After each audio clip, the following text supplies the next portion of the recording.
స్థానిక సంఘానికి అధ్యక్షుల వారికి, పెద్దలకు, విశ్వాసులకు, కూడి వచ్చిన మీ అందరికీ క్రీస్తు నామమున శుభములు. చిన్న ప్రార్థన చేసుకుందామండి. దయచేసి ఎవరు బయట ఉండొద్దు. ప్రార్థన. పరలోకమందున్న మా తండ్రి,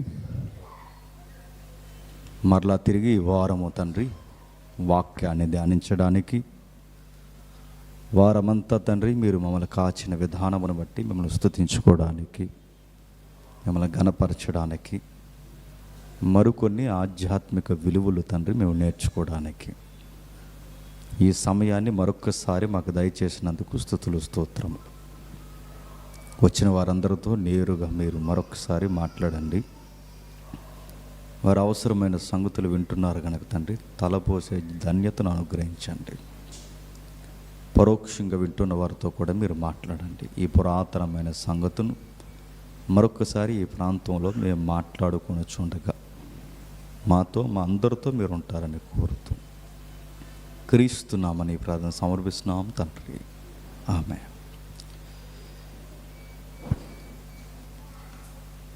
దేవుని పిల్లలైన మీ అందరికీ క్రీస్తునామ శుభములు. ప్రతి వారం కొన్ని విలువైన సంగతులు మనం వింటున్నాం.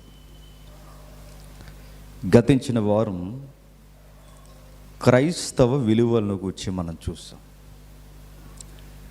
వాటిని థియలాజికల్గా క్రిస్టియన్ ఎథిక్స్ అన్నారు. వాటిని దాని కొరకు ఎంతవరకు మన స్టాండింగ్లో ఉండాలి అంటే ఎంతవరకైనా ఉండాలి.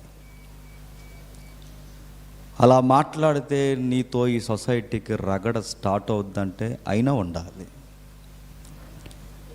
నువ్వంత ఖచ్చితమైన విలువలు పాటించడం వలన నీ ఉద్యోగంలో నీకు ఇబ్బంది అవుద్దంటే అయినా ఉండాలి. అలాగైతేనే ప్రభువుని వెంబడించాలి. నీ సంసారంలో నిజాలు చెప్పడం వలన నీ సంసారంలో ఉక్కిరి బిక్కిరయ్యే పరిస్థితులు ఉంటాయంటే ఆ నిజాలు చెప్పినప్పుడు ఉంటాయన్నప్పుడు నిజాలు చెప్పాలి. ఇలా ప్రతి సెక్టార్లో నిజాన్ని చెబుతూ సత్యానికి స్తంభాలుగా, వాక్యానికి ప్రతినిధులుగా క్రైస్తవులు సొసైటీలో అబద్ధమాడరాని మనుషులుగా నిలబడాలి. అది మనం చూసాం. ఇక ఈరోజు ప్రభు అయిన యేసుక్రీస్తు వారు ఎక్కువగా ఒక ఇంటికి వెళ్ళేవాడు. బాగవనండి, ఇది ఒక కేస్ స్టడీ. ఆయన చాలా ప్రాంతాలు దర్శించిన ఒక ఇంటికి మాత్రం పదే పదే వెళ్ళేవాడు. ఎందుకో మరి ఆ కుటుంబం అంటే మమకారం ఆయనకి. ఎందుకో మరి ఆ కుటుంబం అంటే కాస్తంత దగ్గర సంబంధం ఆయనకి. ఆ కుటుంబం దగ్గరికి ఆయన వెళుతున్నప్పుడు చాలా చిన్న ఊరు అది. యెరూషలేముకి సుమారు 3 కిలోమీటర్ల దూరంలో ఉంటుంది. దానికి విచిత్రమైన పేర్లు ఉన్నాయి. హౌస్ ఆఫ్ అంజోరా అంటారు.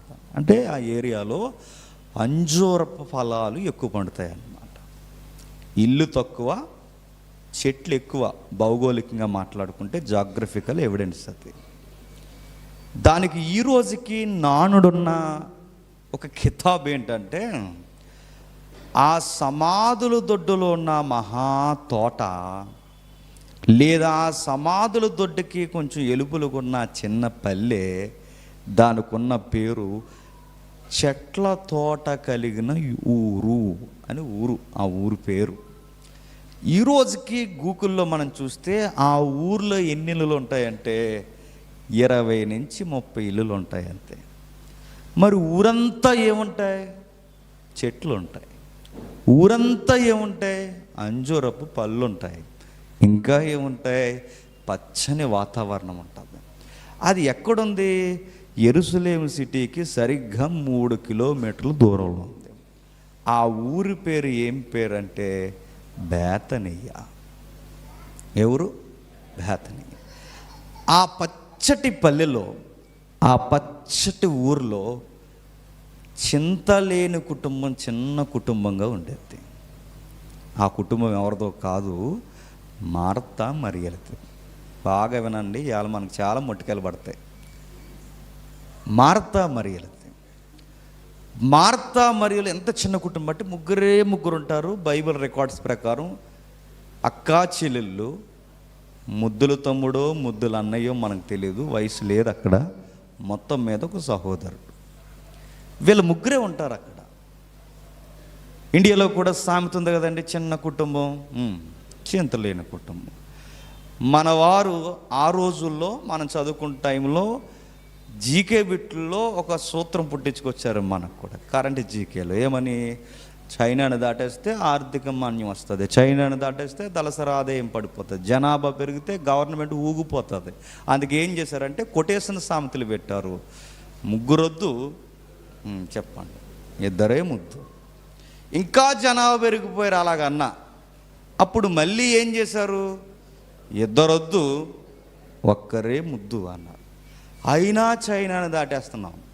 ఇప్పుడు మరలా ఏదో రోజు తిరగేసి అంటారు, కొన్ని రోజులు ఆడు కూడా వద్దు, నీకు నువ్వు అంట. ఎందుకంటే మెయింటైన్ చేయడం కష్టం. విలేజ్ కల్చర్లో కూడా ఏమన్నారంటే చిన్న కుటుంబం, చింతలేని కుటుంబం అన్నారు. కానీ విషయం ఏంటి చెప్పిన, చిన్న కుటుంబానికి చాలా చింత వచ్చి పడిపోయింది కుటుంబం. ఎలాంటి చింత వచ్చి పడిపోయింది? మగదిక్కుకున్న మగదిక్కే చనిపోయాడు. ఆ ఇద్దరికి ఆధారం కొన్న ఆ సహోదరుడే మరణమైపోయాడు. అలాంటి ఇంటిని ఆయన పదే పదే దర్శిస్తున్నాడు, అలాంటి ఇంటికి పదే పదే ఆయన వస్తున్నాడు. ప్రతిసారి వచ్చి ఆయన ఈ చనిపోయిన ఈవెంట్కి మాత్రం రాలేదట. మనమైతే ఏం చేద్దామండి? జీవితంలో ఆయన ఫోన్ ఎత్తాం, జీవితంలో మాట్లాడటం. ఎందుకంటే మనం ఇవ్వాల్సిన టైంలో వాళ్ళకి సరైన రిప్లై ఇవ్వలేదనుకోండి, ఎంత క్లోజ్ సర్కిల్ అని తిరగబడిపోతారు. నేను ఇన్ని చూస్తున్నాను ఈ మధ్య, ఇన్ని ఏదికి మీదకి పిల్లలేదని కోపగిచ్చే తట్ట బ్యాచ్ ఉంటారు తెలుసా. చిన్న చిన్న విషయాలు వీళ్ళ మైండ్ ఏంటంటే వాళ్ళ మైండ్ అంతే, వాళ్ళ స్టాండింగ్ అలాగ ఆలోచిస్తారు. యేసుప్రభువు రాలేదట, నిన్న రాలేదు, మొన్న రాలేదు, అంతకు ముందు రాలేదు, చివరికి చనిపోయాడు రాలేదు. ఒక రోజా 2 రోజులు, ఇన్ని రోజులు రాలేదు. 4 రోజులు అయిపోయింది. ఎల్లం వచ్చింది, పుల్లం వచ్చింది, ఎదురింటోళ్ళు వచ్చారు, పొరుగింటోళ్ళు వచ్చారు, కెట్టని యూదులందరూ వచ్చి మార్తా మరియలను వాదార్చారు. కానీ ఏ ప్రభువు అని చెప్పుకుని ఈయన వెనకాల వచ్చేసారో ఆయన మాత్రం వీళ్ళ ఇంటికి రాలేదు. ఎలా ఉంటుందండి? లెక్కలేనితనం ప్రభువుకి మేము అంటే. అప్పుడే అనుకున్నాం మేము చిన్నోళ్ళం కదా అనుకుంటారు, అనుకోరండి. పెద్దోళ్ళు బాగా పరిచయం అయి ఉంటారు, ఈ మధ్య మమ్మల్ని పట్టించుకో ఎన్ని గుసగుసలు వచ్చేస్తాయండి. ఆయన ఏ సిచ్యువేషన్లో ఉన్నాడో ఏంటో అని అర్థం చేసుకునే మెదళ్ళు తక్కువ, అపార్థం చేసుకునే మెదళ్ళు ఎక్కువ. ఎందుకంటే కొన్ని మైండ్ సెట్లు ఉంటాయి, ఇంకంతే. ఇక బాగున్నారా అన్నాం అనుకోండి, ఏ బాగోకూడదు అనుకుంటున్నావా అంట. అంటే నా ఉద్దేశం అది కాదు సార్ అంటే, అంటే ఇంకెన్ని ఉద్దేశాలు పెట్టుకుని మాట్లాడుతున్నావు అంటారు. అంటే అది కాదు సార్ అంటే, ఇది కాకపోతే ఇంకేంటి, ఇంకా అది ఫిక్స్ అయిపోవడం మనతో గొడవెట్టుకోవాలని, ఇంకంతే. ఇక ఈ టైప్ అన్నమాట. ఆ టైప్ మైండ్ సెట్లకు అర్థమవుతుంది అండి. మన వ్యూయే కాదండి, అవతల వ్యూ కూడా చూడడం వచ్చినప్పుడే మనకి మెచ్యూరిటీ వచ్చినట్టు గుర్తుపెట్టుకోండి. యేసుప్రభు వారిని అపార్థం చేసుకోవడానికి రెడీ అయిపోయారు అక్కాచెల్లెలు ఇద్దరు. ప్రతిసారి వచ్చేవాడండి ఆ ఊరు. యెరూషలేముకి వెళ్ళే ముందు వారం రోజు, చివరికి సిలువెక్కే ముందు కూడా వారం రోజులు ఆ ఊరే వచ్చేసాడు. అంటే లాస్ట్ ఆయన గడిపే ఫ్యామిలీ ఏదైనా ఉందంటే ఆ ఫ్యామిలీ. అలాంటి ఫ్యామిలీ కూడా అర్థం చేసుకోకపోతే ఏమైపోతాడు చెప్పండి. అలాంటి కుటుంబం కూడా ఆయన అర్థం చేసుకోలేదు, పైగా గుసగుసలు మాట్లాడేశారు. మార్త అంటుంది, అయ్యా మీకు విషయం అంతే. ఇప్పుడు మార్త ఇంటి చుట్టూ తిరుగుదాం ఈరోజు అదే. అయ్యా మీకు విషయం చెప్పాలి. మా తమ్ముడు చనిపోతాడన్న వార్త, లేదా మా సహోదరుడు చనిపోతాడన్న వార్త 4 రోజులు ముందే మీకు పంపించాం. టై అనుకుంటే బాగుండు సార్, మీరు టైం అంతా అయిపోయాక వచ్చారేంటి సార్ అంతే.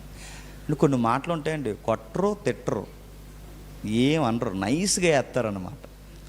అవి అలా కసక్మని కోడి కత్తిల్లో తగ్గుతుంటాయి. వాళ్ళు ఏమంటారు, చాలా ఈజీగా నేస్తారు అన్న మాటలు మనకు అర్థమవుతాయి, వాళ్ళకి అర్థమవుద్దని.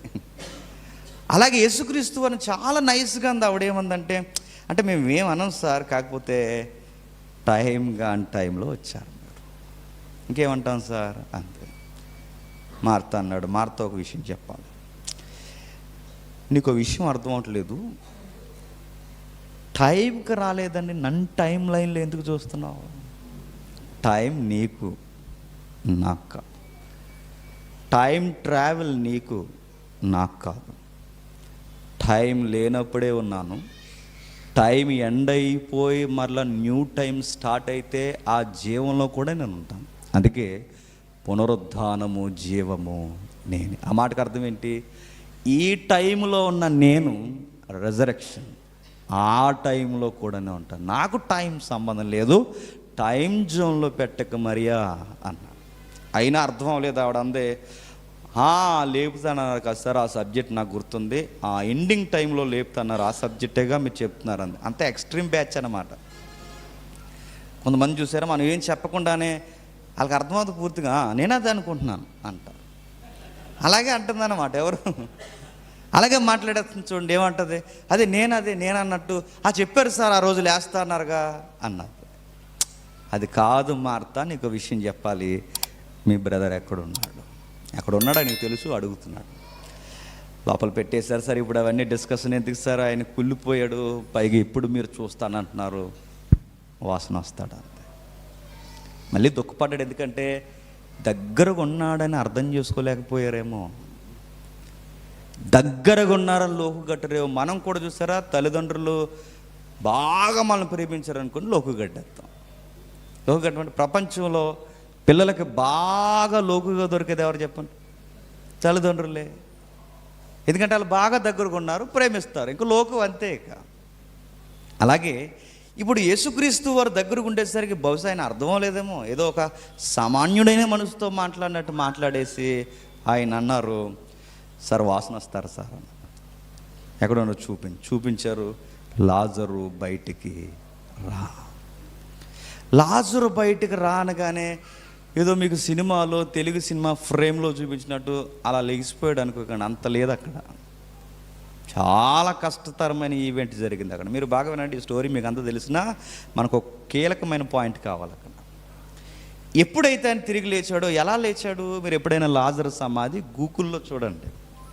ఎందుకంటే యెరూషలేము వెళ్ళేంత భక్తిపరులం కాదు మనం. ఎందుకంటే లచ్చ అయిపోద్దా, వద్దులే అంటాం. అయిపోద్ది కదండి. ఉపయోగపడేదికి వెళ్ళం మనం. చెప్పండి, పనికిరాని విషయానికి ఎంతనగా వచ్చి పెడతాం. లాజరు గారి సమాధి ఎలా ఉంటుందంటే, రాతి సమాధులు కదండి వాళ్ళవి. మనలాగా పెట్టి సుత్తి ఇది కాదు కదా, వాళ్ళకి రాతి సమాధి. ఇలా పైనుంచి కింద వరకు చుడతారు, ఇలా పైనుంచి కింద వరకు. మనకి చెయ్యిరిగిపోయింది అనుకుని కొట్టేస్తారు కదా సిమెంట్ కొట్లు గవర్నమెంట్ హాస్పిటల్లో. సిమెంట్ కొట్టుకి ఆ రేకి మధ్య, అంటే ఆ ఒక పొరకి మధ్యలో సిమెంట్ రాస్తారు. ఆ సిమెంట్ ఎండిపోయిన తర్వాత అది ఏమవుద్ది? గట్టి రాయిలాగా అవుద్ది. ఇప్పుడు ఆ ఇరిగిపోయిన చేత్తో ఆడు ఎవరినైనా గుద్దాడంటే ఆడికి ఇరిగిపోద్ది, అంత గట్టిగా అయిపోద్ది, అంత స్ట్రాంగ్ అవుతుందిగా. అలాగే వాళ్ళకు కూడా ఈ సుగంధ ద్రవ్యాలు ఉన్నాయిగా, ఈ సుగంధ ద్రవ్యాలు పాలు కలుపుతారు. ఈ పాలు కలిపిన తర్వాత ఈ పొరకి మధ్యలో ఈ సుగంధ ద్రవ్యాన్ని పోస్తారు, బాడీలకు పోస్తారు. పూసి మొత్తం అంతా ఆ బాడీని పైనుంచి కింద వరకు చుట్టేస్తారు. ఇలా పైనుంచి కింద వరకు చుట్టిన తర్వాత ఏం జరుగుద్ది? బాడీ అంతా టైట్గా తయారవుతుంది. తీసుకెళ్ళి ఎక్కడో రాతి త్వరలో పెట్టేశారు. ఇప్పుడు లాజర్ని బయటికి రమ్మన్నాడు. బయటికి రమ్మని వెంటనే ఇలా మెట్లు ఉంటాయి అనుకోకండి. అది ఎలా ఉంటుందో తెలుసా? మనం ఎలా దిగుతాం? ఇప్పుడు ఈ మెట్లు ఉన్నా ఇలా స్ట్రైట్ దిగుతామా? అది అలా దిగడానికి ఉండదు. ఒక మనిషి వెళ్ళాడు అనుకోండి, ఇలా వంకరగా దిగాలి. ఎందుకంటే ఇలా నిలువుగా దిగేంత ప్లేస్ కూడా ఉండదు. అంత వంకరగా దిగిన సమాధిని అలా దిగి అలా ఎల్సేపు వెళ్ళి అలా మళ్ళీ ఎల్సేపు వెళ్తే అక్కడ చిన్న తొరిసినట్టు త్వర ఉంటే అక్కడ పెడతారు ఆ బాడీ. వీళ్ళందరూ పైన ఒక ఫ్లోర్ అంత ఎత్తులో పైన ఉన్నారు. ఆ అండర్ గ్రౌండ్లో ఎక్కడో రాతి గొయ్యిలో లాజరు ఉన్నాడు. ఆ గొయ్యిలో నోండి రమ్మన్నాడట. ఎవరు? ఇప్పుడు ఆ శవం ఎలా రావాలండి? అక్కడి నుంచి లేవాలి, ఆ కట్టబడిన కట్లుతో అలా లేచి ఇలా పక్కగా నడిచి ఇలా పైకొచ్చి నిలబడాలి. నిలబడినంటనే ఏమవుతుంది చెప్పండి? ఊరు ఆడ కంగారైపోయింది. కంగారు అయిపోదండి. మన చచ్చిపోయిన బామ్మగారు ఇవాళ చచ్చికొచ్చేస్తే ఆరాధన పెరిగిపోద్ది, ఇక్కడ పెరగదు. మన చనిపోయిన ఆవిడ ఈరోజు మనతో సరదాగా సెల్ఫీ దిగుతానంటే ఎలా ఉంటుంది ఆ సీన్, ఎలా ఉంటుందో ఒకసారి ఊహించుకోండి. చచ్చిపోయింది అనుకున్న బామ్మే మొన్న కట్టెలు పేర్చి లాస్ట్ పిడక పెడుతున్నప్పుడు ఆహా దొక్కిందట, పరారైపోయారు. కాటి కాపరు లేడు, ఎవడో లేడు. ఎందుకంటే చచ్చిపోయింది అనుకున్న బామ్మ దొగ్గితేని అనుకున్నారు. మరి ఏ కోడలకు అడ్డొచ్చిందో. చచ్చిపోయింది అనుకున్నారు, అయిపోయింది అనుకున్నారు, ఇంకా డొక్కలాడిన ముసలిదాన్ని పట్టుకెళ్ళి తగలెట్టాలనుకున్నారు, దొగ్గింది. దేవుని కృప ఉండి ఆ దొగ్గిన సమయానికి ఎప్పుడైతే దొగ్గిందో లెగిసిన వెంటనే పరారైపోయారు. ఎక్కడైనా మీరు చూడండి, ఆ మధ్యకాలంలో ఎవడో పోస్ట్ మార్టం చేస్తుంటే ఆడికి కదిలేడట. పోస్ట్ మార్టం వాళ్ళు లేరు, డాక్టర్ గారు లేరు, పోలీసు వాళ్ళు లేడు, ఎవరు లేరు. ఎందుకంటే పోస్ట్ మార్టం టైంలో కదిలితే ఇంకెవడుంటాడండి. చిన్న చిన్న స్పృహలు తప్పినప్పుడు కదిలితేనే ఇంత కంగారు అయిపోతే, చచ్చిపోయినోడు కుళ్ళిపోయినోడు ఇప్పుడు బయటకు వస్తే సీన్ ఎలా ఉంటుంది. కుళ్ళిపోయిన శవం వచ్చిందట. ఆ వచ్చినవాడు బాగా వినాలి. ఆ వచ్చినవాడు సరాసరి లేచి అక్కడ నిలబడ్డాడు. ఆ నిలబడిన తర్వాత టౌన్ అంతా కంగారు అయిపోతుంది. పైగా ఆయన లేవడమే కాదు, సరాసరా లేచిన మనుషుడు పబ్లిక్స్తో మాట్లాడటమే కాదు, అలా లేచిన వాడు వచ్చి ప్రభువుతో పాటు భోజనానికి కూర్చున్నాడు. ఆ భోజన బంతి ఎక్కడ ఏర్పాటు చేశారు? మళ్ళీ బేతనీయలోనే, వాళ్ళ ఇంట్లోనే, ఆ పరిసర ప్రాంతాల్లో. ఇప్పుడు ఆ భోజనానికి అక్కడ కూర్చున్నారు. ఎందుకు కూర్చున్నారంటే ప్రతిసారి అక్కడ భోజనం చేసే అలవాటు ఉండాలి. ఇప్పుడు ఆ భోజనం చేసే అలవాటు ఉన్నప్పుడు అక్కడ భోజనం చేస్తారు. ఈ భోజనం వల్ల ఇక్కడ కూర్చున్న వారికి, ఇప్పుడు యేసుప్రభువు వారు ఎక్కడ కూర్చుంటే లాజరు ఎక్కడ కూర్చున్నాడు. ఇలా వడ్డించుకుంటూ వెళ్తున్నప్పుడు ఆ వడ్డించేవాడిని కొంచెం సాంబార్ అయ్యి అంటే ఆడు ఏం చేస్తాడు చెప్పండి? ఎవరు శవం మన చచ్చిపోయి ఇలా మొన్న చనిపోయిన ఆయన ఇవాళ సాంబార్ ఏమంటున్నాడంటే సాంబార్ వేస్తాడా కంగారు అయిపోతాడా? ఎంత వింతండి. ఊరు వాడంతా కంగారు అయిపోతున్నారు. ఏ టైం లేచిపోయాడట. రొట్టెలు వడ్డిస్తున్న వారికి ఎంత, చూస్తున్న వారికి ఎంత, మార్తకి వింత, మరికి వింత, లోకానికి వింత, అందరికీ వింత. ఈ వింతైన కార్యక్రమాలు, ఇంత వండర్స్ జరుగుతుంటే, యేసుప్రభు చుట్టూ ఇన్ని కార్యక్రమాలు జరుగుతుంటే ఈ విషయాలు ఏవి ఒక వ్యక్తికి బుర్రకు ఎక్కలేదంటండి. బాగా వింటున్నారా? ఆ ఇంట్లో ఇంత అద్భుతాలు, ఆ ఇంటి చుట్టూ ఇన్ని అద్భుతాలు జరుగుతుంటే ఆ వ్యక్తికి ఇవేమీ బుర్రకెక్కలేదట. మరి ఏం బుర్రకెక్కింది? డబ్బు సంచి ఎక్కడుందా అని చూసుకుంటున్నాడట. ఎవరండి ఈయన? ఎవరైనా? అపోస్తులుడు. ఎవరండి ఈయన? ప్రత్యేకమైన శిష్యుడు. ఎవరండి ఈయన? దేవుని కుమారుల జాబితాలో కీలకమైన ట్రెజరీ మెంబర్ ఆయన. ఈయన ఏం చేస్తున్నాడంటే, ఈయన బుర్రకి ఏం ఎక్కట్లేదు చూడండి. ఒక శవం లేచిందన్న అద్భుతం లేదు ఆయనకి, ఒక మనుషులు మాట్లాడుతున్నారన్న అద్భుతం లేదు ఆయనకి. ప్రభు అయిన యేసుక్రీస్తు వారు ఇక నేడో రేపో వెళ్ళిపోయే కార్యక్రమానికి ముంగుర్తన్న అద్భుతం లేదు ఆయనకి. పైగా ఈ హిందూ కార్యక్రమం అంతా ఎక్కడ జరుగుతుందంటే, మీరు ఇంటికి వెళ్ళిన తర్వాత రెఫరెన్స్ తిరగేయండి, కుష్ఠరోగి అయిన సీమోన్ ఇంట్లో జరుగుతుంది. కుష్ఠరోగుల దగ్గర రానిచ్చేవారండి. కుష్ఠరోగులు ఉండడమే వింత, వాళ్ళతో మాట్లాడటమే వింత. అసలు వాళ్ళని ఊరికి దూరం గెడతారు. అలాంటి ఊరికి దూరం గెట్టిన అలాంటి కుష్ఠరోగుల ఇంట్లో ఈయన భోజనానికి వెళ్ళాడంటే ఇది పెద్ద ఎంత వింత. ఇప్పుడు ఎవరో కుష్ఠరోగం ఉన్న వాళ్ళు వచ్చి, ఆ కుష్ఠరోగం ఉన్న వాళ్ళు నీతో ఎదురుగా నిలబడి మాట్లాడతావా? శుద్ధి శుభ్రం లేని వాళ్ళు మాట్లాడితేనే మాట్లాడలేము. అలాంటి వారు మనం ఇంటికే భోజనానికి పిలిస్తే, ప్రభు వాళ్ళ ఇంటికి భోజనానికి వెళ్ళడం వింత, ఆ సీమోన్ని పలకరించడం వింత, ఆ శవాన్ని లేపడం వింత. ఇన్ని వింతలు ఆయన చుట్టూ చేస్తుంటే ఇవేమీ ఆ వ్యక్తి బుర్రకి ఎక్కలేదట. మరి ఏమి ఎక్కింది బుర్రకి? డబ్బు సంచి అలా తీయాలా అని అర్థమైందట. ఆ సంచిలో వేసిన ఆ దొంగిలించే అలవాటు అలాగే ఉంది. అలా అలవాటు ఉండగా బాగా వినండి, అప్పుడే మరి వచ్చింది, అంతకుముందు మారుతుంది. ఎప్పుడైతే మరి వచ్చి పశ్చాత్తాపంతో చాలా కుమిలిపోయింది. మరి ఎలా డబ్బులు సంపాదించిందో నాకు తెలియదు, నేను అనకూడదు ఆ మాట. ఎప్పుడన్నా మీరు పర్సనల్గా డిస్కషన్ చేస్తే నాకు ఆ డౌట్ ఉంది, అంతే, అది నేను కన్ఫర్మ్ చేయలేను. మొత్తం మీద ఎలా సంపాదించిందో తెలియదు డబ్బులు. ఆ డబ్బులు సంపాదించిన డబ్బులన్నీ దాసి ఒక విలువైన అత్తరుబుడ్డు కొన్నారు. ఆ విలువైన అత్తరుబుడ్డు కొని అత్తరుబుడ్డుతో పగలగొట్టి ఆయన పాదాలు కడుగుతూ, స్త్రీకి అందం ఏంటండి? కుర్లు. తన అందాన్ని తెచ్చి తన పాదాల దగ్గర పడేసి తన అందాన్ని తన పాదాలకు అంకితం చేసింది, తన కష్టాన్ని తన పాదాలకు అంకితం చేసింది. అంటే నా అందము నీ పాదధూళితో సమానం, నా కష్టము నా పాదధూళితో సమానం అని అన్ని విధాలుగా ప్రభువు దగ్గర తగ్గించుకొని పాదాలు కడుగుతుంది. ఇదంతా జరుగుతున్నప్పుడు ఇస్కరియోతు యోధ ఎంత ఇన్స్పైర్ అవ్వాలండి? శవం లేచింది, ఇన్స్పైర్ అవ్వాలి. కుష్ఠరోగి ఇంటికి భోజనానికి వెళ్ళారు, ఇది చూసని ఇన్స్పైర్ అవ్వాలి. ఇప్పుడు ఇంకా అతిపెద్ద ఇన్స్పిరేషన్ ఏంటో తెలుసా? ఒక స్త్రీ వచ్చి తన అందాన్ని దిగదుడుపుగా ప్రభు పాదాల దగ్గర పడేసి కన్నీటితో పాదాలు కడుగుతుందంటే ఇంకెంత ఉద్యమం రావాలండి? ఇవేమీ రాలేదట. ఒక థాట్ వచ్చిందట, అత్తరు రేట్ ఎంత అని అడిగాడట. చూసారా? ఎంత విలువైన అత్తరు రేట్ ఎంత? అంత ఇటు బిజినెస్ మైండ్ అన్నమాట వీడిదంతా. ఈ అత్తరు రేట్ ఎంత, ఈ అత్తరు రేట్ ఎంత, ఇంత విలువైన అత్తరు నువ్వు ఎందుకు పాడు చేస్తావు అంటే ఆ అత్తరు ఏంటో తెలుసు, ఆ బ్రాండ్ ఏంటో తెలుసు, ఏ మార్కెట్లో ఏమమ్ముతారో తెలుసు, అన్నీ తెలుసు. అంటే ఈయన చుట్టూ తిరుగుతూనే నీ వంకర బిజినెస్లు ఏమీ మానలేదన్నమాట, నీ లెక్కల బిజినెస్లు ఏమీ మానలేదన్నమాట. ఆయనకి ఏమేమి ఆయన వల్ల ఉపయోగకరంగా ఉన్నాయో అవన్నీ పోగేస్తున్నావన్నమాట. చూసి ఎంత దారుణమో చూడండి. ప్రభు దగ్గరుండేసరికి ఆయన ఇలువ ఎక్కలేదు చూడండి. ప్రభు కూడా ఉండేసరికి ఆయన ఇలువ తెలియలేదు చూడండి. ఆయన సన్నిధి మాటలు ఎప్పుడు వినబడుతున్నా ఆ ఇలువ ఎక్కలేదు చూడండి. ఆయన ఈరోజు ఉన్నారు అలాంటి వారంటే ఉన్నారు. మేము క్రిస్టియన్ సంస్థలు పెడుతున్నామని, పేదలకి హాస్టల్స్ కడుతున్నామని చెప్పి పేదల పేరు మీద డబ్బు తినేసే ఇస్కరియోతు యోధాలు లేరండి. ఆ రోజు నువ్వు అత్తర బుట్టి ఎందుకు నేలకు ఒరిగించావు అని అడిగాడు. ఓకే, ఒరిగించు, ఆ డబ్బంతా తెచ్చి నీ చేతికి ఇస్తాం. నువ్వేం చేస్తావు ఇస్కరియోతు యోధా అంటే దాన ధర్మాలు చేస్తావు. దాన ధర్మాలు చేస్తాడు ఈ మనిషి.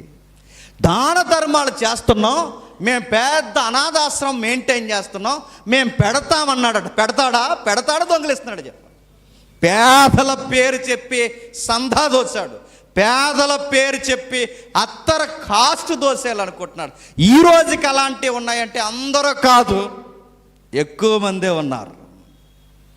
వ్యక్తిని చూశాను నేను, అనాథ పిల్లకే ఆశ్రమం, అనాథ పిల్లకి ఆశ్రమం, అనాథ పిల్లకి ఆశ్రమం కడుతున్నామని చెప్పి ఎక్కడో ఉన్న అనాథ పిల్లల ఫోటోలన్నీ చూపించి వాళ్ళే వీళ్ళన్నట్టు స్క్రీన్ మీద బిల్డప్ ఇచ్చి అనాథ పిల్ల హాస్టల్ని చూపిస్తూ ఈ స్థలంలోనే కొత్త అనాథాశ్రమం కడుతున్నానని చెప్పి అనాథాశ్రమం కట్టకుండా చివరికాడి ప్యాలెస్ లాంటి బిల్డింగ్ కట్టుకున్నట్టు లేరు యోధాలు చెప్పండి. ఇలాంటి వాళ్ళు పేదోళ్ళని మాట్లాడుతున్న రాజకీయ నాయకుల మాటలు ఎంత అబద్ధమో. పేదోళ్ళని మాట్లాడుతున్న చాలామంది అంతే అబద్ధికులు ఉన్నారు. నువ్వు చెయ్యాలనుకున్న చెయ్యి, బిల్డప్ ఇచ్చావో నువ్వు తేడాగడవు అంతే. పబ్లిసిటీ స్టంట్లు ఈరోజు లేవు చెప్పండి. చేసేది ₹10 పరిచర్య, పబ్లిసిటీ చేసేది ₹100. అంటే మీరు ఎందుకు చేస్తున్నారు? ఆ ₹100 పబ్లిసిటీ కోసం చేస్తున్నారు. పైకి ఇతగాడు చేస్తున్నది చూడండి. పేదలకు ఇచ్చేద్దాం కాదా? పేదలకు ఏమిచ్చావు? పేదలకు ఇచ్చేద్దాం కాదా? అంటే పేదల పేరు అన్నమాట. చాలామంది ఉన్నారంటే ఎలాంటి వాళ్ళు ఉన్నారు. నేను ఈ మాట్లాడకూడదు, నేను చాలామందికి నచ్చను. రేపు పొద్దున్న ఇలా మాట్లాడుతూ పోతే నాకు ఏమైనా కూడా జరగవచ్చు. ఎందుకంటే పెద్ద సంస్థలు ఉన్నాయి. ఆ పెద్ద సంస్థలు ఏం చేస్తే తెలుసా? ఇప్పుడే మేము వృద్ధాశ్రమం కట్టాం, ఇప్పుడే అనాథ పిల్లల ఆశ్రమం కట్టాం, ఇప్పుడే మేము హాస్పిటల్ కట్టాం, ఇప్పుడే ఈ షెల్టర్ కట్టాం, ఇప్పుడే ఎంత కట్టాం, అప్పుడెంత కట్టలేదు. ట్యాక్స్ ఎగ్గొట్టడానికి కట్టావు. ట్రస్ట్ అనేది ఎందుకు పెట్టావు? ఎగ్గొట్టడానికి కట్టావు. ఇది కాదనలేని లీగల్ ఎవిడెన్స్. ఎందుకు ట్యాగ్లని పెట్టారు? ఏదో విశాల హృదయం ఉన్నప్పుడు, విశాల హృదయం ఉంటే జేబులోని తీసి పెట్టు. ఆ జేబుల్లోంచి ఎందుకు తీస్తున్నావు? నువ్వు చేసి చెప్పకో, చేయి. దండుతున్నావు ఎందుకు? ఆ దండింది ఎంతవరకు చేస్తావు, నమ్మకస్తుల దగ్గర కూడా చెప్పొద్దని ప్రభు చెప్పినప్పుడు ఎందుకు స్క్రీన్ మీద వేస్తున్నావు? ఇది ఎవడ బుద్ధి చెప్పండి? ఇస్కరియోతు యోధ బుద్ధి. ఇది ఇస్కరియోతు యోధ బుద్ధి. వాడు చెబుతున్నాడు చూడండి, ఎంతమంది చూస్తుండగా, అంతమంది భోజనాన్ని కూర్చుండగా పేదోళ్ళకి ఇచ్చేపోయారా అన్నాడట. ప్రభు గట్టిగా ఇచ్చేశాడు. నీకు అస్సలు బుర్ర పని చేయట్లేదురా అన్నాడు. గద్దించాడు. అక్కడ మీరు ఎబ్రూ శబ్దాలు ఇంటికి వెళ్ళిన తర్వాత చూడండి, యోధాన్ని గద్దించాడు. యోధా, పేదలు ఎల్లప్పుడూ మీతో ఉంటారు, నేనుండను, అది గుర్తుపెట్టుకో. నేను దగ్గరగా ఉన్నానని నిలువలేదు నీకు. పేదలు ఎల్లప్పుడూ ఈ లోకంలో ఉంటారు, నేనుండను, నువ్వు ఉండవు. ఒక్కసారి ఈ లోకాన్ని విడిచి నువ్వు వెళ్ళినా, ఒక్కసారి ఈ లోకాన్ని విడిచి నేను వెళ్ళినా మరలా ఈ సందర్భం రాదు. యోధా, ఏమనుకుంటున్నావు? జాగ్రత్త. దేని మీద కేంద్రీకరించాలో దాని మీద కేంద్రీకరించు. దేని మీద మనస్సు పెట్టాలి దాని మీద, దేని మీద పెట్టాలి? నువ్వు నిత్య జీవపు మాటల గలవాడు ప్రభువా అని పేతురు గమనించిన గుర్తును పట్టాలి. పెట్టాడా? అలా తిరిగాడు, ఎలా తిరిగాడు, అలా తిరిగాడు, ఎలా తిరిగాడు, అలా తిరిగి అలా పోయాడు. ఈ మనిషిలో మనం చూసి నేర్చుకోవాల్సింది ఏంటి చెప్పనా? ప్రభు కూడా ఉన్నప్పుడు ఆయన దగ్గర గుర్తించాల్సింది మనం గుర్తించకుండా కూడా తిరిగామనుకోండి, మనం ఎంత చేసినా దాని వలన మనం రక్షణ పొందేదనేది అసాధ్యం. గుర్తుపెట్టుకోండి. ఇప్పుడు నా చుట్టూ కూడా ఉన్నారండి. నా తమ్ముడు సురేష్ ఉన్నాడు, అన్న ఉన్నాడు, చాలామంది తమ్ముళ్ళు మాకు హెల్ప్ చేస్తారు. వీళ్ళు ఎప్పుడు చెప్పండి, వాళ్ళు ఎప్పుడు దేవుని దృష్టిలో బాగుంటారు. ఇప్పుడు తమ్ముడు కెమెరా పెడతాడు, అన్న అధ్యక్ష చేస్తున్నాడు, ఈ కార్యక్రమాలన్నీ చేస్తున్నారు, డ్రైవింగ్ చేస్తారు, చాలామంది చేస్తారు. ఇవన్నీ చేసిన తర్వాత అది చేసి ఉండిపోతే సరిపోద్దండి? ఆ పని చేసేస్తే సరిపోద్దా? ఇప్పుడు ఈయన ఇక్కడ అధ్యక్ష చేసి ఇలా దిగిపోయి అలా గాలి తిరిగి మళ్ళీ టయానికి వచ్చాడు అనుకోండి, ఉపయోగం ఏంటండి? తమ్ముడు కెమెరా పెట్టేసి అలా రోడ్డు అంటే టైం మీదకి వెళ్ళి టీ టైంకి వెళ్ళి టీ తాగేసి ఇక్కడికి వచ్చి మళ్ళీ టయానికి కూర్చోండి, ఉపయోగం ఏంటి? అంటే ఈ పనంతా ఎప్పుడు లెక్కల్లోకి వస్తుంది చెప్పినా, వాక్యం విన్నప్పుడే లెక్కల్లోకి వస్తుంది. మేము టయానికి వచ్చి బరకాల మాడిస్తాం, మేము టయానికి వచ్చి తుడుతామంటే ఇదే కాదు, అంతకు మించుంది. అదేంటో తెలుసా? వాక్యం. గుర్తుపెట్టుకో. వాక్యము శ్రద్ధగా వాక్యాన్ని వినాలి. ఆ ప్రభు అయిన యేసుక్రీస్తు వారు ఈరోజు మనకి ఎదురుగా లేకపోయినా వాక్యముగా ఉన్నాడు. గుర్తించాల్సిన సమయంలో ఆ మాటలు బుర్రకి ఎక్కించుకోలేదు కనుక ఉరేసుకుని చచ్చిపోవాల్సిన పరిస్థితి వచ్చింది యోధాకి. ఉరేసుకుని చచ్చిపోవాల్సిన పరిస్థితి ఎందుకు వచ్చింది? కూడా తిరిగినా ఏం ఎక్కలేదు చెప్పండి ఆ మనిషికి? బుర్రకి వాక్యం ఎక్కలేదు. వాక్యం ఎక్కకుండా నేను చెప్తున్నాను, సంఘాల్లో కానీ సేవకులకు కానీ మీరు ఎన్ని చేసినా మిమ్మల్ని రక్షించలేవు. మీరు మాకు 3 రోజెస్ టీ ఇచ్చినా రక్షించదు. నేను సీరియస్గా చెప్తున్నాను. మీరు ఎలాంటి బిర్యానీ చేసి మాకు పెట్టినా లెక్కల్లోకి రావు. ఇవన్నీ లెక్కల్లోకి రావాలంటే ముందు పెట్టుకోవాల్సింది ప్రభు వాక్యము. దాన్ని ఎప్పుడైతే మీరు పాటిస్తారో అప్పుడు మీ పరిచర్య లెక్కల్లోకి వస్తుంది. పరిచర్య మాత్రమే ఉండి ఇక ఇదేది లేకపోతే లెక్కల్లోకి రాదని సీరియస్గా చెప్తున్నాను. జేమ్స్ గారి ఇంటికి వచ్చి ఈరోజు ఏం వండాలి, ఆ ఊరు వండాలి, ఈ ఊరు వంట, ఆ ఊరు వంట, ఈ ఊరు వంట, మొత్తం నువ్వు ఎంత పెంట చేసినా అది లెక్కల్లోకి రాదు. ఇస్కరియోతు యోధా కూడా ఎన్నో చేశాడు. ఎంత పరిచర్య చేశాడంటే 5,000 మందికి భోజనం వడ్డించిన జాబితాలు ఈయన ఉన్నాడా చెప్పండి? 5,000 మందికి పరిచర్య చేశాడు. ఆ జాబితాలో లేడు. అనేక మంది రోగులు లేపిన జాబితాలో లేడు. స్వస్థపరిచిన జాబితాలో లేడు. దయ్యాలు వదలగొట్టిన జాబితాలో లేడు. శిష్యుని ఇద్దరిద్దరుగా పంపిన పల్లె సువార్తలో లేడు. ఇన్ని అవార్డ్స్ ఆయనకున్న వాక్యము మాటకు విలువనివ్వకపోయేసరికి ఎగిరిపోయాడు. చూడండి, అదే ఇంట్లో మరో కేసు ఉంది. ఆవిడ మార్త. ఎవరు? మార్త. ఈవిడేం చేస్తుందట? ఈవిడేమీ చేయదు, రెడీగా వంట చేసేస్తుంది. ఎవరు? మార్త వంట చేసేస్తుందంటే ఎవరికి? చూడండి ఆ సీన్లో ఆయన చుట్టూ ఎలాంటోళ్ళు ఉన్నారు చూడండి. వంట చేసేస్తుందట, సీరియస్గా వంట చేస్తుంది. నేను అడుగుతున్నాను, యేసుప్రభు వారు ఎప్పుడు వాళ్ళ ఇంటికి వచ్చినా చాలా ప్రత్యేకంగా ఆయన చూస్తుందండి. అంటే ప్రత్యేకంగా ఆయన చూడడం తప్ప, ప్రేమించి వంట వండి అన్నం పెట్టడం తప్ప, ఆయన అతిథి గౌరవం తక్కువ చేయకుండా చూడడం తప్ప ఇవేమి తప్పు కాదు. ఎప్పుడు తప్పు చెప్పండి? వాక్యం వినకపోతే మొత్తం తప్పు.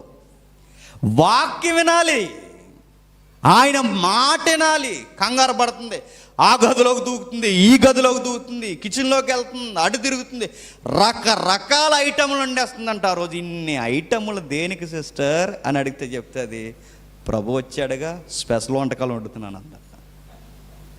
నిజమే కదండి. లింగులింగమని మనం వెళ్తేనే 4 రకాల కూరలు వండుతున్నారు. ప్రభువే ఇంటికి వస్తే ఎన్ని వండుతామండి?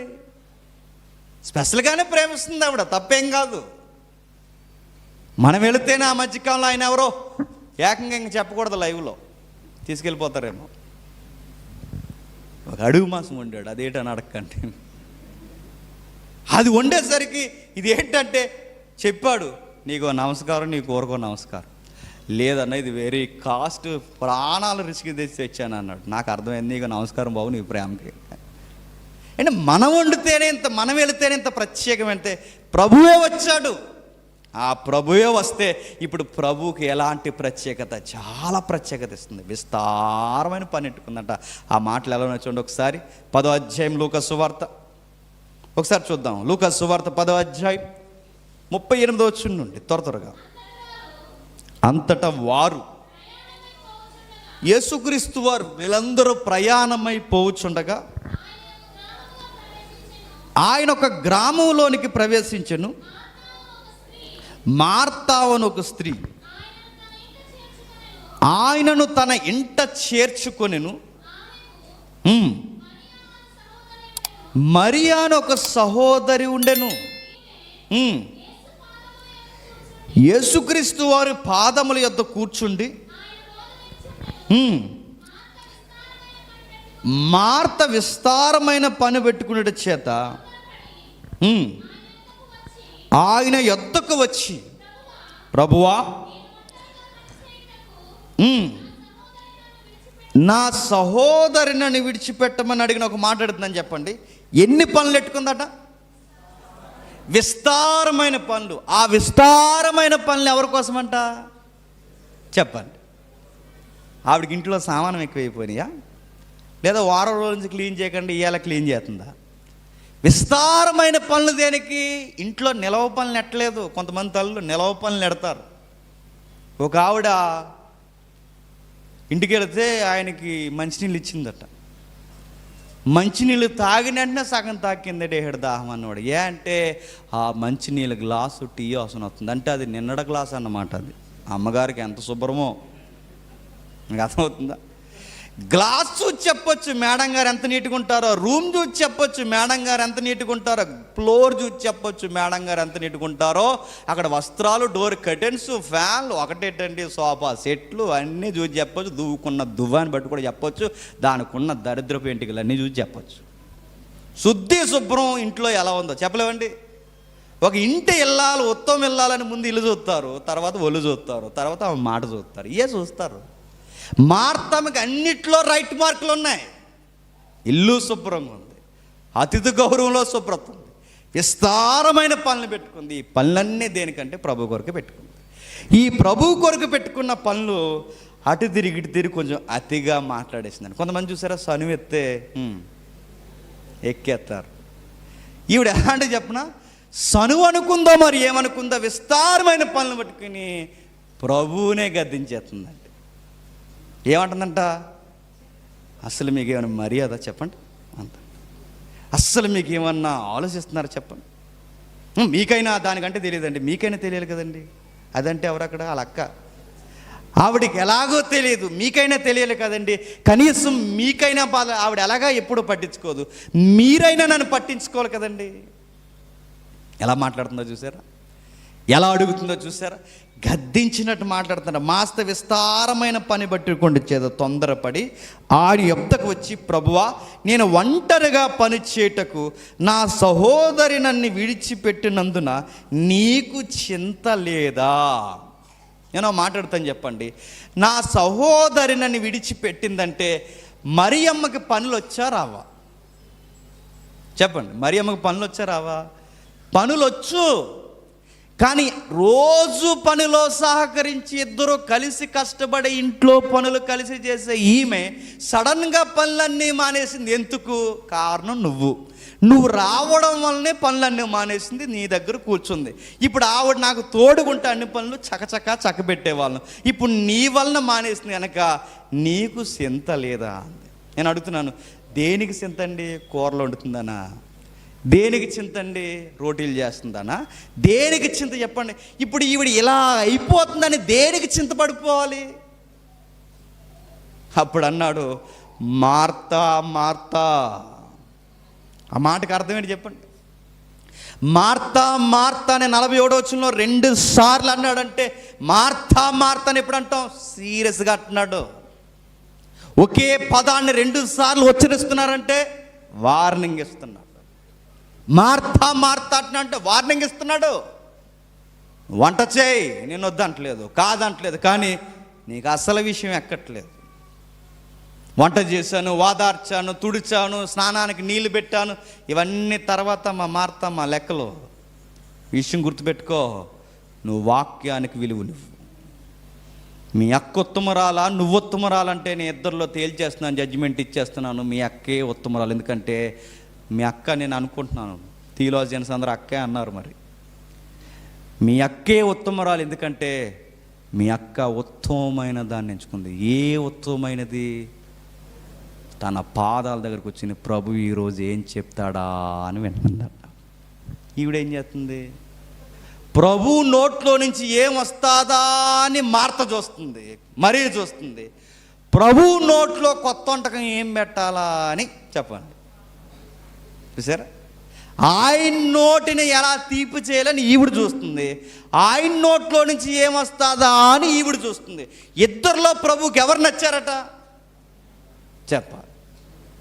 ఇందాకడ వరకు ఇక్కడ పనిచేసి సరిగ్గా వాక్యం చెప్పే సమయానికి మాయమైపోయారు అనుకోండి, అప్పుడే లేటుకు వచ్చి ఇక్కడ కూర్చున్న మీరు, నా అడుగుతున్నాను, మీరు ఉత్తమంగా వాక్యం వింటున్నారు అనుకోండి, ఇప్పటి వరకు పని చేసిన వాళ్ళు దేవుడికి నచ్చుతారా?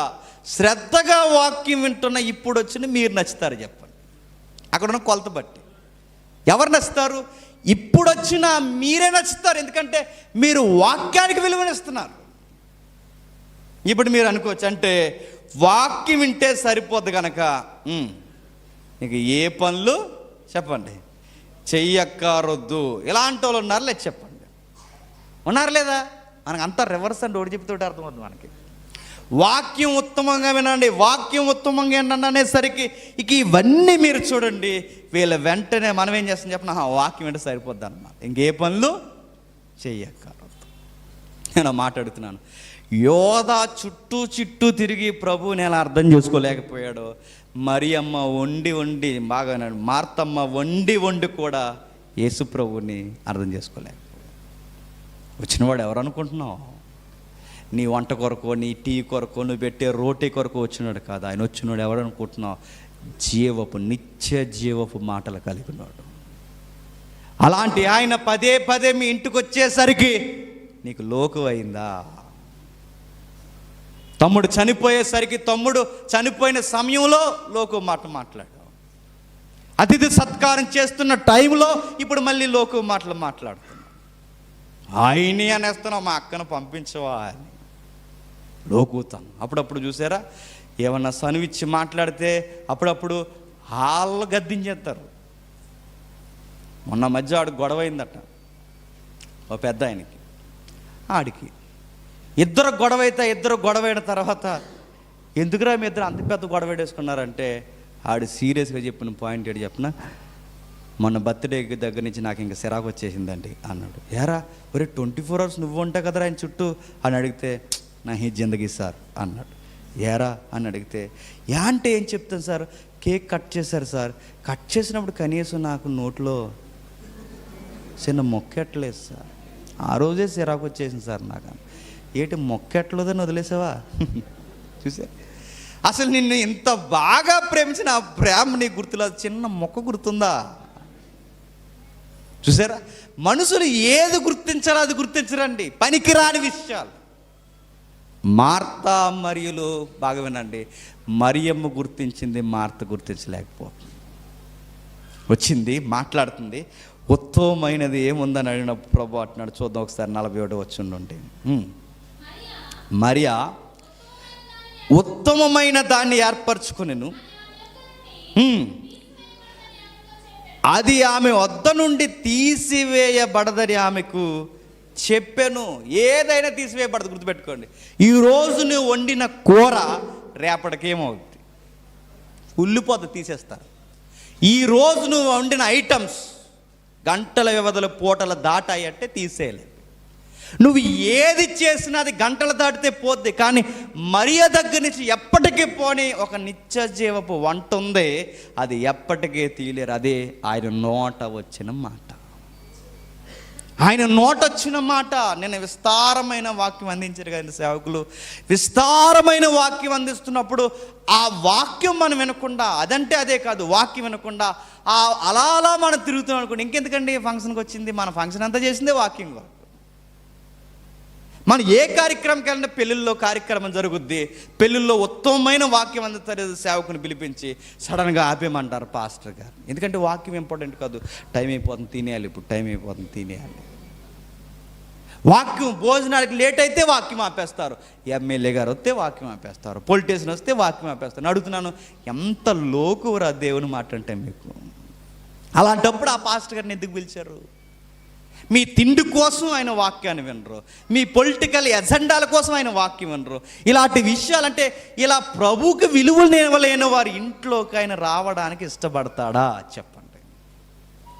మార్తా మరియల మధ్య మనం చూడాల్సిన నేత్రం ఏంటో తెలుసు. ఇదిగో ఆమెకు అర్థమైంది ఒక విషయం, ఇది ఉత్తమమైనది, ఈ పనులు ఎప్పుడైనా చేయొచ్చు. ఎందుకంటే అన్నం లేనోడికి అన్నం పెట్టినోడికి మనం అన్నం పెట్టాలని కంగారు అయిపోవాల్సిన అవసరం లేదని అర్థం చేసుకుందేమో. ఆకలి తీర్చేవాడికి మనం ఆకలి తీర్చాలని కంగారు పడాల్సిన అవసరం లేదనుకుందేమో. ఏమనుకుందో ఏమో, ఉత్తమమైన మాటే అనుకుని వాక్యానికి విలువనిచ్చింది. వాక్యానికి విలువనిస్తున్నారండి ఈరోజు? ఇస్తున్నారా? ఒక గంట వాక్యం చెప్పామనుకోండి, అలాగా నిద్ర వచ్చేస్తుంది మనకి. ఒక గంట వాక్యం చెప్పమన్నాం అనుకోండి, వాక్యం చదవమన్నాం అనుకోండి, నిద్ర వచ్చేస్తుంది. ఒక గంట వాక్యపు మాటలు వినమన్నాం అనుకోండి, బోర్ వచ్చేస్తుంది. ఎందుకంటే మన వాక్యం మీద ఉండదు మన మైండ్. చిన్నప్పుడు సరిగ్గా డిసెంబర్ సీజన్లో, ఈ లెంట్ డేస్ టైంలో ఈ సెక్యులర్ ఛానల్స్లో క్రిస్టియన్ మూవీస్ వేసేవారు. సరిగ్గా సండే సాటర్డే టైంలో ఇదేదైనా ఫెస్టివల్ వస్తే ఆ టైం వేసేవారు. ఈ వేసినప్పుడు ఛానల్ మార్చితే భయం. నాకు నిదానం చూడాలనిపించేది కాదు. ఏంటి, ఆ క్రిస్టియన్ మూవీ చూడాలని భయం. అది చూడాలనిపిస్తుంది కదా, ఏదో ఒక ప్రోగ్రామ్, క్రికెట్ చూద్దాన్ని. ఇప్పుడు తీరా ఇది వస్తుంది చూస్తాం, మా చేత ఏమైపోతానో అని భయం. సేమ్ ప్రాక్టికల్మండి మనం. మీకు అర్థమవుతుందా? ఎందుకు అలా కూర్చున్నారంటే వెళ్ళిపోతే ఏమైపోతామో అని భయం, అంతే తప్ప వాక్యం ఉందామన్న ఆసక్తి ఉంటుందా? ఉంటుందా చెప్పండి? అది ఎందుకు అలా ఉంది, ఇది ఎందుకు అలా ఉంది, ఇది ఎందుకు ఎలా ఉంది, ఇది ఎందుకు ఏంటి, ఈ మాటకు అర్థం ఏంటని అడిగే వాళ్ళు ఉంటారండి. 10 సంఖ్యలో కూడా ఉంటారండి. మార్తమ్మ దగ్గరకు వచ్చిన వింటుందట, వాక్యాన్ని వింటుందంట, జాగ్రత్తగా వింటుందట. ఎందుకు ఈ మాటలన్నీ వింటుందంటే ఉత్తమమైన సంగతులు, రేపొద్దున నన్ను బతికించే సంగతులు ఇవి నిత్య జీవపు మాటలు. మీరు అనుకోవచ్చు, మరి పరిచర్య చేయొద్దంటారా అంటే చెయ్యాలి. పరిచర్య చేయొద్దంటారంటే పరిచర్య ఖచ్చితంగా చేయలేదు. ఎందుకంటే పరిచర్య చేస్తున్న వారికి, చేయించుకుంటున్న వారికి ఒక వాగ్దానం ఉంది. మిమ్మల్ని సేవకులను తలంచి గిన్నెడ చల్లీలు ఇచ్చిన వారు నన్ను మీ ఇంట చేర్చుకున్నట్టు అని మీరు చెప్పండి అన్నాడు ఆయన. మీకు అర్థమైందా? సేవకుడు తలంచి గిన్నెడు చల్లీలు ఎవరైతే ఇస్తారో ఆ చల్నీళ్ళు ఇచ్చిన వాళ్ళు మర్చిపోను అన్నాడు ఆయన. సేవకుడికి గుప్పిడి మెతుకులు పెట్టిన వాళ్ళు మర్చిపోను అన్నాడు ఆయన. పరిచర్యలో పాలు పంపులు పొందిన వారిని మర్చిపోను అన్నాడు ఆయన. పరిచర్యలో పనులు చేసే వారిని మర్చిపోను అన్నాడు ఆయన. ఇంకా విచిత్రం ఏంటి చెప్పిన, పెలమని అగ్నిగంధకాలు పడిపోతున్నాయి, భయంకరమైన ఉరుములు మెరుస్తున్నాయి, వాతావరణం ఒక్కసారే మారిపోయింది, ప్రజలందరూ చంపబడే సమయం ఆసన్నమైపోయింది. దేవదూతలు వచ్చాయి. ఆ వచ్చిన వారు దేవదూతలను తెలియక లోతు కుటుంబం వారికి పరిచర్య చేసింది. ఆ పరిచర్యే ఆ కుటుంబాన్ని కాపాడింది. మీరు గుర్తించండి. అక్కడ లోతు కుటుంబం కాపాడబడ్డానికి సన్నటి తీగంటే చెప్పండి, పరిచర్య. పౌలు శీలలు పరిచర్య చేసినప్పుడు వాళ్ళు ఎవరిని జ్ఞాపకం చేసి, ఇదిగో మా జత పనివారు అన్నారు. అంటే మనం ఏం చేయాలి చెప్పనా? పని చేయాలి, నెక్స్ట్ వాక్యము వినాలి. వాక్యం వింటే పని చేయం, పని చేస్తే వాక్యం విన. రెండిట్లో ఏదో ఒకటి మిస్ అయినా గుర్తుపెట్టుకోండి, నష్టపోయేది మనమే. రెండిట్లో ఏది తేడా వచ్చినా నష్టపోయేది మనం. అందుకే సొదొమ గొమొర్రాలో లోతును కాపాడింది పరిచర్య. మార్కు, లూకా, ఎరస్తు, తిమోతి, అకుల, ప్రిస్కిల్లా 12 మంది శిష్యుల చుట్టూ తిరిగిన స్త్రీలు, వీళ్ళందరూ ఆ అపోస్తులు పెద్దల చుట్టూ తిరిగి వీళ్ళు ఏం చేశారు? పరిచర్య చేశారు. ఎప్పుడైనా దేవుళ్ళో ఎదిగే మొట్టమొదటి మెట్టి అంటే చెప్పనా, చిన్న పనో పెద్ద పనో చేయాలి. ఆ పని చేస్తూనే ఉండిపోకూడదు, వాక్యము కూడా జాగ్రత్తగా నేర్చుకోవాలి. ఇప్పుడు స్టార్టింగ్లో మీరు ఏం చేసేవారని అడిగితే నేను అదే, బరకాలు వేయడం, బాత్రూములు కడగడం, పబ్లిక్ మీటింగ్ జరిగితే ఆ కర్రలు పాతడానికి గుణపాలు తీసుకుని ఆ మట్టి తవ్వడం, ఇవన్నీ చేయడం, ఈ పనులన్నీ చేయడం, వాష్రూములు కడగడం, ఇవన్నీ చేయడం. ఆ పని ఆయనకి నచ్చిందో ఏమో, అక్కడక్కడ పనులు చేస్తున్న మన చేతికి ఈరోజు మైక్ ఇచ్చాడు. దేవుడు ఇస్తాడంటే ఆ పని చేస్తూనే చకచకా చక్కబెట్టే ఆ స్పీకర్ వాక్యం చెప్పే సమయానికి ఆ పనులన్నీ చేస్తూ ఆ చెమటతోనే స్నానం చేస్తే ఎక్కడ లేట్ అయిపోద్దన్న బైబిల్ పట్టుకుని పోయి ఆ స్పీకర్ చెప్తుంటే ఆ ముందు కూర్చుని ఇలా బరకాల మేము కూర్చుని వినేవాడు. అదే గుర్తించాడేమో ప్రభు. దేవుడు చూస్తాడా అంటే నువ్వు పని చేయడం చూస్తాడు, ఆయన మాటకి ఎంత విలువనిస్తున్నావు కూడా చూస్తాడు. సంద ఇచ్చేస్తున్నామండి, సంద ఇస్తున్నామంటే సంద ఇస్తే సరిపోదు, చెప్పండి, ఆయన మాటను కూడా గౌరవించాలి. 10వ వంతు ఇచ్చేస్తామండి, అలా ఇచ్చేస్తామంటే అది ఇచ్చేస్తే సరిపోదు. గుర్తుపెట్టుకోండి, వాటితో పాటు ఆయన వాక్యానికి విలువనివ్వాలి. ఆయన గుర్తిస్తాడు, ఖచ్చితంగా గుర్తుపెట్టుకోండి. మనం చేస్తున్న పనులే కాదు, మనం ఆయనకి విలువనిస్తూ కూడా గుర్తిస్తాడు ఆయన, గుర్తుపెట్టుకోండి. ఒకరోజు రాజు అయిన సౌలు ముగిస్తాను. ఇక రాజు అయిన సౌలు అన్నీ చేశాడట, కొవ్వున ఆ జంతువులన్నీ తెచ్చాడట, అన్నీ తెచ్చి బలి నైవేద్యానికి సిద్ధపరుస్తున్నాడట. ప్రభు అన్నాడు, ఎవరికి కావాలి నీ బోడె బలిసిన గొర్రెలు అన్నాడు. మరి ఏం కావాలి ప్రభు అంటే, నీ బలి నైవేద్యం వద్దు, నీ స్తుతియాగాలు వద్దు, నీ ఆర్తనాదనాలు వద్దు, నీ ఆరాధన వద్దు, మరి ఏమి వద్దు, ఏం కావాలని అడిగితే ముందు మాటను అన్నాడు. ముందు నా మాట వినడం నేర్చుకో. నా వాక్యం, మాట అంటే నా వాక్యాన్ని వినడం నేర్చుకో, అప్పుడు చేయి, ఇవన్నీ లెక్కల్లోకి వస్తాయి. వాక్యం వినకుండా ఇవేమి చేయకుండా, నువ్వు వాక్యమే పట్టించుకోకుండా నువ్వేమి చేసినా లెక్కల్లోకి రావు గనక రాక. అందుకండి నన్ను ఎంతమంది గౌరవించాలో అయినా ఆ టయానికి వాక్యం వినలేదో నాకు ఎక్కడ లేని టెంపర్ వస్తుంది. ఇంకంతే. నాకే కాదు, సేవకుడు అన్నవాడికి ఎవరికైనా రావాలి. మాకు మీరు ఏ పనులు చేయకపోయినా పర్లేదు, మీరే చక్క పెట్టకపోయినా పర్లేదు. ఎందుకంటే ఈ రోజుకి మనం తగ్గించుకుని పనులు చేస్తాం. ఏం చేయకపోయినా పర్లేదు, ఖచ్చితంగా వాక్యం వినాలి. ఇక్కడ కీబోర్డ్ కొట్టే తమ్ముడైనా వాక్యం వినాలి, అక్కడ కెమెరా పెట్టే తమ్ముడైనా వాక్యం వినాలి, ఇక్కడ పాట పాడి అలా 4 తిరుగులు కుదరదు. వాక్యం వింటేనే పాట పాడంతే. అలా అయితేనే ఇక్కడ అధ్యక్ష చేసే ఎవరైనా, నువ్వైనా నేనైనా, ఈ సంఘంలో ఎలాంటి ఐక్యత ఉంటుందంటే వాక్యముతోనే ఐక్యత ఉంటుంది. మరి అర్థం అవ్వలేదు.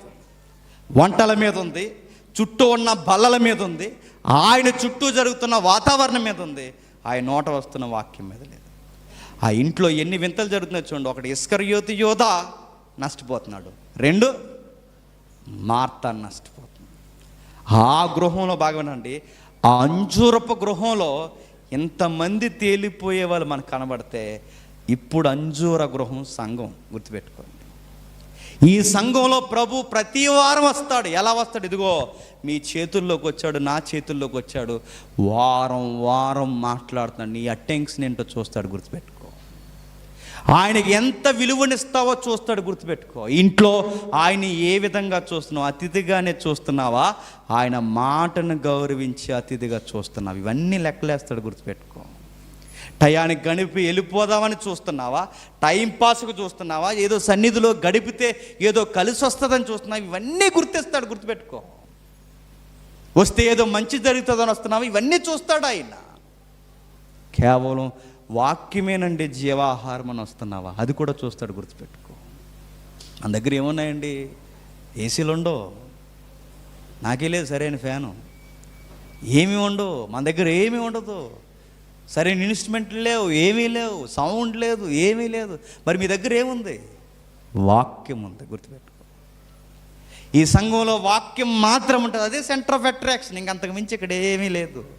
సోలో సింగర్స్ ఉండరు, నైస్గా ఉండే కార్యక్రమాలు ఉండవు, ఇక్కడ ఏమీ ఉండవు. వాక్యము, వాక్యం దీనికి మాత్రమే ఇంపార్టెంట్ ఇస్తాం. గుర్తుపెట్టుకుని, ఎందుకంటే ఇది ఉత్తమమైనది. మీరు కార్యక్రమం అంతలో ఎక్కువ టైం దేనికి కేటాయిస్తారంటే వాక్యానికి. మీరు మీ చర్చిలో దేనికి ఎక్కువ సమయాన్ని ఇస్తారంటే వాక్యానికి. ఎందుకంటే ఇది ప్రభు చెప్పాడు, ఇది ఉత్తమమైనది. ఉత్తమమైనది ఎప్పుడు కోరుతామో అందరికీ విరోధం అవుతాం. ఎక్కడుందన్నమాట ఒకసారి చూడండి, ముగించుకుందాం. కీర్తన 138వ కీర్తన, 138వ కీర్తన, 138వ కీర్తన 19వ వచనం, 138వ కీర్తన 19వ వచనం. క్షమించండి, 38వ కీర్తన 19వ వచనం.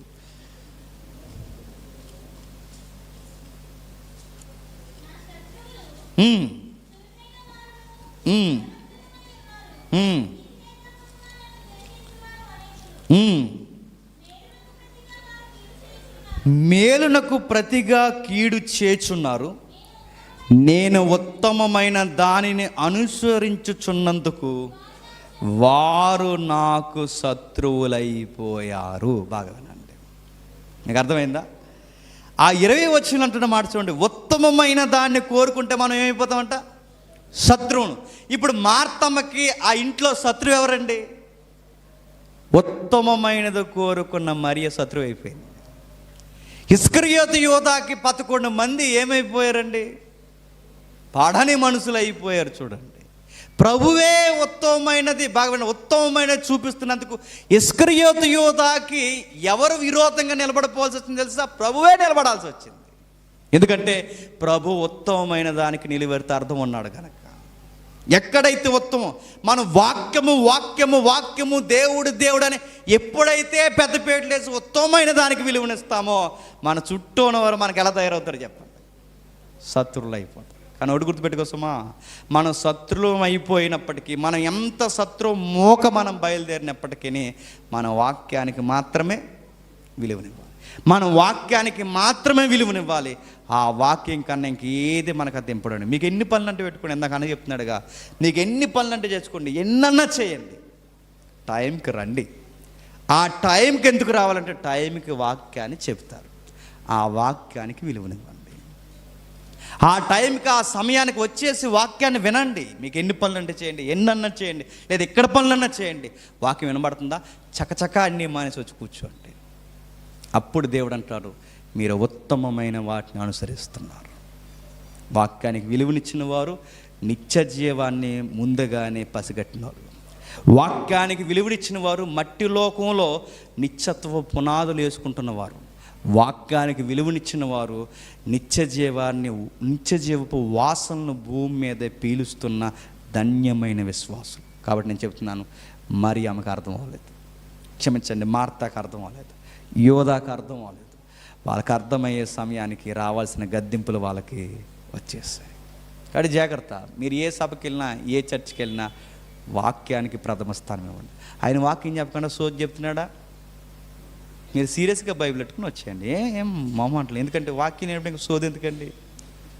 మీరు ఎక్కడికన్నా వెళ్ళండి, ఏ కార్యక్రమం, ఏ ఫంక్షన్ అయినా వాక్యం లేదా వదిలేసేయండి. ఎందుకంటే ఆ ఫంక్షన్ వాక్యం అయినప్పుడు అది అట్రాక్షన్ కాదు. ఇక వాక్యం వాక్యం వాక్యం. మీరు వాక్యాన్ని చదవాలి. ఇంటికి వెళ్ళిన తర్వాత మీరు ఏం చేస్తారండి అంటే, ఏం చేస్తామండి, సండే అయిపోయింది కదండి, మంచిగా ముక్క డక్క చెక్క అన్నీ నాణ్యత అనుకోండి, చెయ్యండి. వెళ్ళిన తర్వాత ఏం చేస్తారంటే, ఈ వారమంతా మేము విన్నది, ఈ వారంలో విన్నది ఒక్కసారి మరలా ధ్యానిస్తాం. పోనీ ధ్యానించరా?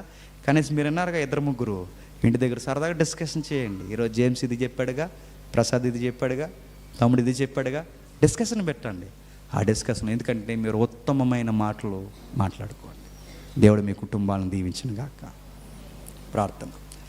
ప్రేమగల తండ్రి, కృపగల దేవా, మీ దయలో కృపలో తండ్రి కొన్ని మాటలు మాతో మాట్లాడారు. ఈ గంట వ్యవధిలో ఎవరికి మాటలు అర్థమయ్యో నాకు తెలియదు తండ్రి.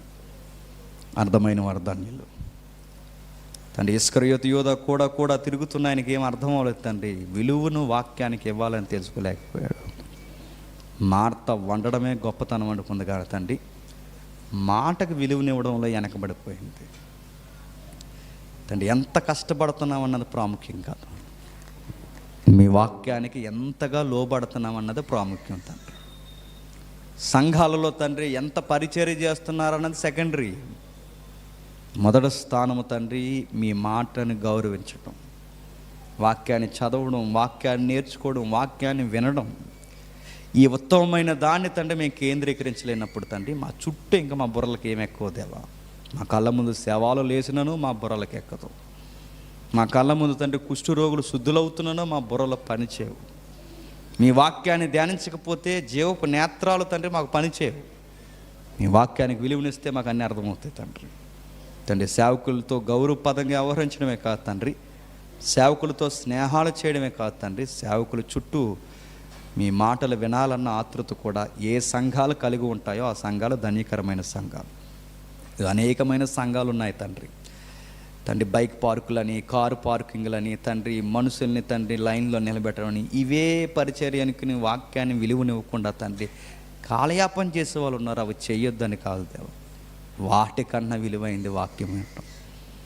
వాక్యం తర్వాతే అవన్నీ తండ్రి. బరకాలు వేయాలన్నా, బాత్రూమ్లు కడగాలన్నా, ఏవన్నా తండ్రి వాక్యం వెనకండి ఈ పనులన్నీ ఎన్ని చేసినా తండ్రి అవి వ్యర్థ ప్రయత్నం. అలాంటి తమ్ముళ్ళకి, అలాంటి చెల్లెళ్ళకి తండ్రి, అతిథి సత్కార్యాలు చేస్తున్న కుటుంబాలకి అందరికీ తండ్రి వారి మదిలో విలువైన సమయాన్ని ఈ యొక్క మాటలు నాటుతారని కోరుతూ వచ్చేవారు మరిన్ని నిగూఢమైన సంగతులు మాకు అందిస్తారని అర్థిస్తున్నాం. క్రీస్తునామని ప్రార్థన సమర్పిస్తున్నాం తండ్రి. Amen, amen, amen.